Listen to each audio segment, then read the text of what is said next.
Hello friends, welcome to Chennai சமையல். நம்ம இன்றைக்கி பார்த்தீங்கன்னா கிராமத்து ஸ்டைலில் மட்டன் கிரேவி எப்படி செய்யுதுன்னு பார்க்க போகிறோம்.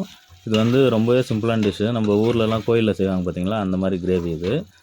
கண்டிப்பாக இது எல்லோரும் ட்ரை பண்ணி பாருங்கள். இதுக்கு தேவையான பொருள்லாம் கீழே டிஸ்கிரிப்ஷன் பாக்ஸில் கொடுத்துருக்கேன். வேணுன்றவங்க பார்த்து தெரிஞ்சுப்பாங்க. வாங்க நம்ம வீடியோக்குள்ளே போகலாம். சுவையான மற்றும் ட்ரெடிஷ்னலான டிஷ்ஷுகளை பார்க்கணுன்னா நீங்கள் வந்து சென்னை சமையல் யூடியூப் சேனலை மறக்காமல் சப்ஸ்கிரைப் பண்ணுங்கள். கூட வந்து பெல் ஐக்கானை ப்ரெஸ் பண்ணுங்கள். உடனே அப்டேட்டுகளை தெரிஞ்சுக்கோங்க. வாங்க வீடியோக்குள்ளே போகலாம். முதல்ல பார்த்திங்கன்னா நம்ம வந்து கறியை வந்து வேக வச்சுக்க போகிறோம். அதுக்கு வந்து நான் 300 கிராம் மட்டன் எடுத்துருக்கேன். அதுக்கு கூட மஞ்சத்தூள் போட்டுக்கோங்க. இந்த கறிக்கு தேவையான அளவுக்கு உப்பு போட்டுக்கோங்க. ஒரே ஒரு காஞ்ச மிளகாய் போட்டுக்கோங்க. இந்த கறி வந்து முங்குற அளவுக்கு வந்து தண்ணி ஊற்றிக்கோங்க.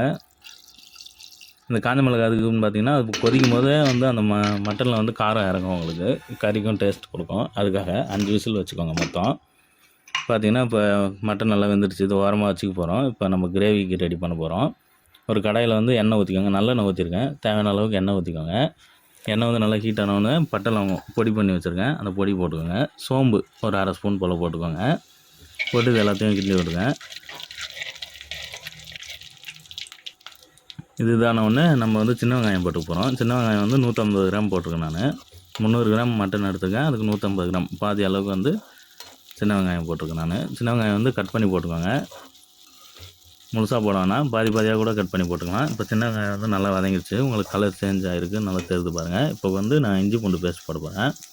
1 ஸ்பூன் இஞ்சி பூண்டு பேஸ்ட் போட்டுக்கோங்க. இஞ்சி பூண்டு பேஸ்ட் போட்டு நல்லா வதக்கிக்கோங்க.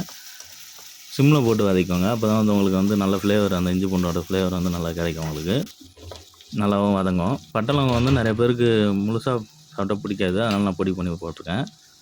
இப்போ வந்து நான் மிளகாத்தூள் 1 ஸ்பூன் குழம்பு மிளகாத்தூள் போட்டுக்கோங்க. 1 ஸ்பூன் சாதா மிளகா வெறும் மிளகாத்தூள் போட்டுக்கோங்க. ஒரு 1/2 ஸ்பூன் போல் மட்டன் மசாலா போட்டுக்கோங்க. போட்டு எல்லாத்தையும் வந்து மிக்ஸ் பண்ணிக்கோங்க. இதோட பச்சை வாசனை வந்து போகிற அளவுக்கு நல்லா ராஸ்மெல் போனோம், அந்தளவுக்கு வதக்கிக்கோங்க. பட்டலவங்கம் வந்து சாப்பிடும்போது உங்களுக்கு வந்து நடுவில் கடி போடும், அது வந்து டேஸ்ட்டே கெடுத்துடும். அதுக்காக தான் வந்து நான் பொடி பண்ணி போட்டிருக்கேன். இப்போ இந்த கிரேவிக்கு தேவையான அளவுக்கு உப்பு போட்டுக்கோங்க. கறிக்கு வந்து நம்ம ஆல்ரெடி வேக வைக்கும் போதே போட்டோம். இப்போ இந்த கிரேவிக்கு தேவையான அளவுக்கு உப்பு போட்டுக்கோங்க. போட்டு எல்லாமே பச்சை வாசனை போகிற அளவுக்கு நல்லா வதக்கிக்கோங்க. நான் வந்து தேங்காய் கொஞ்சோண்டு ஜீரகம் எல்லாம் போட்டு அரைச்சி வச்சுருக்கேன். ஒரு பத்தை தேங்காய் போட்டுக்கோங்க.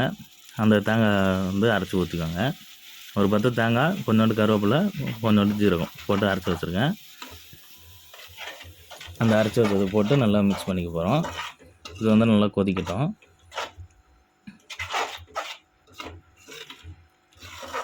ஸோ இந்த தேங்காய் வந்து நல்லா வதங்கணும். நல்லா கொதித்து எண்ணெய் பிரிஞ்சு வந்துருக்கு பாருங்கள். இப்போ வந்து நம்ம வந்து அந்த மட்டன் வேக வச்சுருக்க மட்டனை அப்படியே தண்ணியோடய ஊற்றிக்கலாம். நம்ம ஊற்றி நல்லா மிக்ஸ் பண்ணி விட்ருங்க. சிம்மில் வச்சு நல்லா கொதிக்க விடுங்க.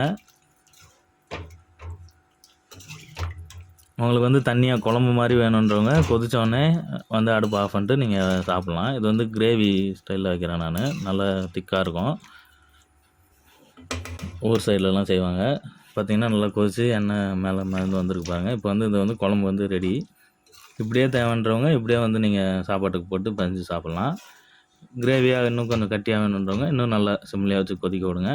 நல்லா அந்த தண்ணி சுண்டி கொதித்து வரும். சூப்பராக இருக்கும் டேஸ்ட்டு. இங்கே பாருங்கள், நல்லா தண்ணி வற்றிடுச்சு, நல்லா கிரேவி மாதிரி வந்துடுச்சு பாருங்கள். இப்போ வந்து நீங்கள் சாப்பிட்லாம். டேஸ்ட்டாக இருக்கும். சாப்பாட்டுக்கும் போட்டு சாப்பிட்லாம், இட்லி தோசைக்கு வச்சு சாப்பிட்லாம், எல்லாத்துக்குமே வந்து சூப்பராக இருக்கும். சைட் டிஷ்ஷாகவும் வச்சுக்கலாம். ரசம் வச்சு இது மாதிரி வச்சு சாப்பிட்டிங்கன்னா ரொம்ப அருமையாக இருக்கும். இப்போ வந்து கொத்தமல்லி போட்டு கிண்டி விட்டு அடுப்பு ஆஃப் பண்ணிடலாம். மட்டன் கிரேவி வந்து சூப்பராக ரெடி ஆகிடுச்சு. கண்டிப்பாக எல்லாருமே வந்து ட்ரை பண்ணி பாருங்கள். எல்லாருமே வந்து விரும்பி சாப்பிடுவாங்க. இந்த வீடியோ உங்களுக்கு பிடிச்சிருந்ததுன்னா சென்னை சமையல் யூடியூப் சேனலை மறக்காமல் சப்ஸ்கிரைப் பண்ணுங்கள். ஏதாவது உங்களுக்கு டவுட்னா கீழே கமெண்ட்டில் கேளுங்க. தேங்க்ஸ் ஃப்ரெண்ட், தேங்க்ஸ் ஃபார் வாட்சிங். மீட்